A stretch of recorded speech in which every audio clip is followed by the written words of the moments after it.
ಇವತ್ತು ಕನ್ನಡಿಗರ ತಾಯಿ ಬಗ್ಗೆ ಮಾತಾಡ್ತಾರೆ ನೀವು.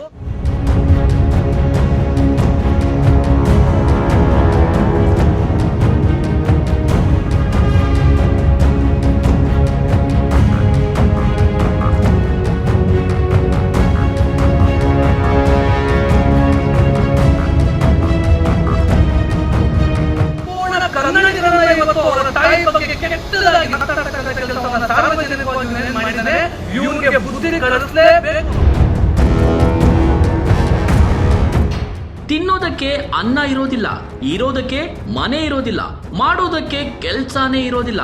ಬದುಕನ್ನ ಹರಿಸ್ಕೊಂಡು ಬೆಂಗಳೂರಿಗೆ ಬರುವ ಹಿಂದಿ ವಾಲಗಳಿಗೆ ಸೇರಿದಂತೆ ಅನ್ಯ ಭಾಷಿಗರೇ ಎಚ್ಚರ. ಈ ಘಟನೆಯನ್ನ ಕಂಡಾದ್ರೂ ಇನ್ಮುಂದೆ ಕನ್ನಡ ನಾಡು ನುಡಿ ವಿಚಾರದಲ್ಲಿ ಗಾಂಚಲಿ ಮಾಡಿದ್ರೆ ನಿಮಗೂ ಕೂಡ ಇದೇ ಗತಿ. ಕನ್ನಡಿಗರು ತಾಳ್ಮೆ ಕಳೆದುಕೊಂಡು ಸಿಡಿದು ನಿಂತ್ರೆ ಏನಾಗುತ್ತದೆ ಅನ್ನೋದಕ್ಕೆ ಕೋರ್ಮಂಗ್ಲದ GS ಸೂಟ್ ಹೋಟೆಲ್ಲೇ ಸ್ಮಾಲ್ ಎಕ್ಸಾಂಪಲ್. ಈ ಘಟನೆ ಕುರಿತು ಕನ್ನಡ ಪರ ಸಂಘಟನೆಗಳು ಹೇಗೆ ಸಿಡಿದು ನಿಂತರು ನೀವೇ ನೋಡಿ. ಈ ಮೂಲಕ ನಾವು ಕೊಡ್ತಾ ಇರ್ತಕ್ಕಂಥ ಸಂದೇಶ ಇಷ್ಟೇ, ನೀವು ಎಲ್ಲಿಂದ 3000-4000 ಕಿಲೋಮೀಟರ್ಗಳಿಂದ ಇಲ್ಲಿ ಬದುಕೋದಕ್ಕೆ ವ್ಯವಹಾರ ಮಾಡೋದಕ್ಕೆ ಬಂದಿರ್ತೀರಾ. ನಿಮ್ಗಳಿಗೆ ವ್ಯಾಪಾರ ವ್ಯವಹಾರ ಮಾಡೋದಕ್ಕೆ ಅವಕಾಶ ಮಾಡಿಕೊಟ್ಟಿದ್ದ ತಪ್ಪಿಗೆ ಇವತ್ತು ಕನ್ನಡಿಗರ ತಾಯಿ ಬಗ್ಗೆ ಮಾತಾಡ್ತೀರಾ ನೀವು. ಕನ್ನಡಿಗರಂದ್ರೆ ಯಾರು?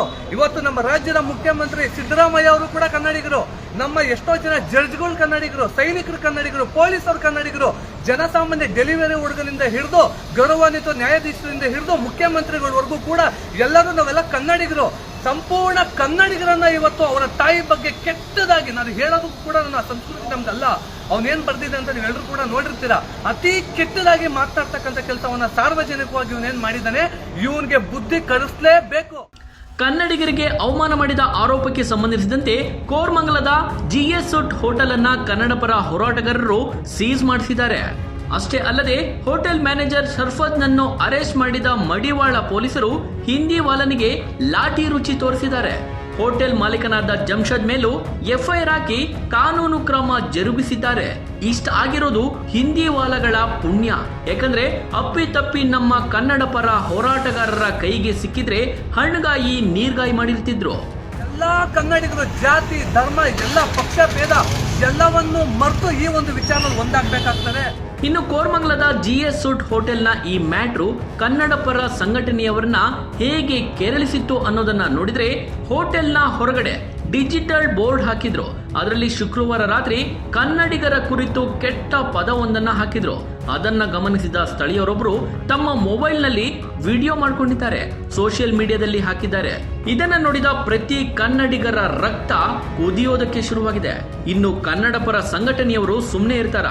ಹೋಟೆಲ್ ಬಳಿ ಜಮಾಯಿಸಿದ್ದಾರೆ, ಆಕ್ರೋಶ ವ್ಯಕ್ತಪಡಿಸಿದ್ದಾರೆ.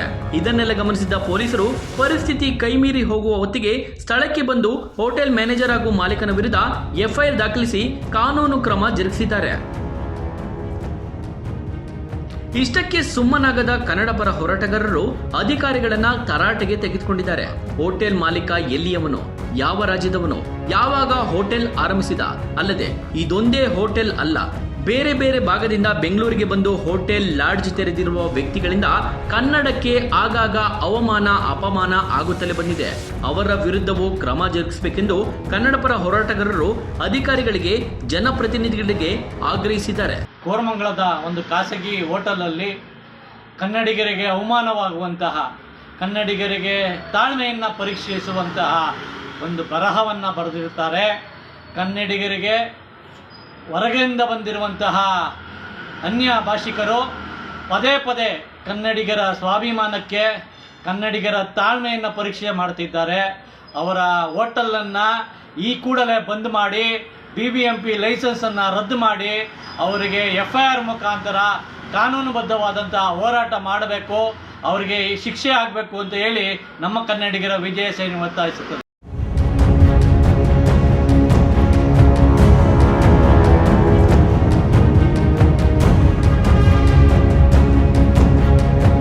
ಸ್ನೇಹಿತರೆ, ಈ ಸುದ್ದಿಗೆ ಸಂಬಂಧಪಟ್ಟಂತೆ ನಿಮ್ಮ ಅನಿಸಿಕೆಯನ್ನು ಕಮೆಂಟ್ ಮಾಡಿ. ಧನ್ಯವಾದಗಳು.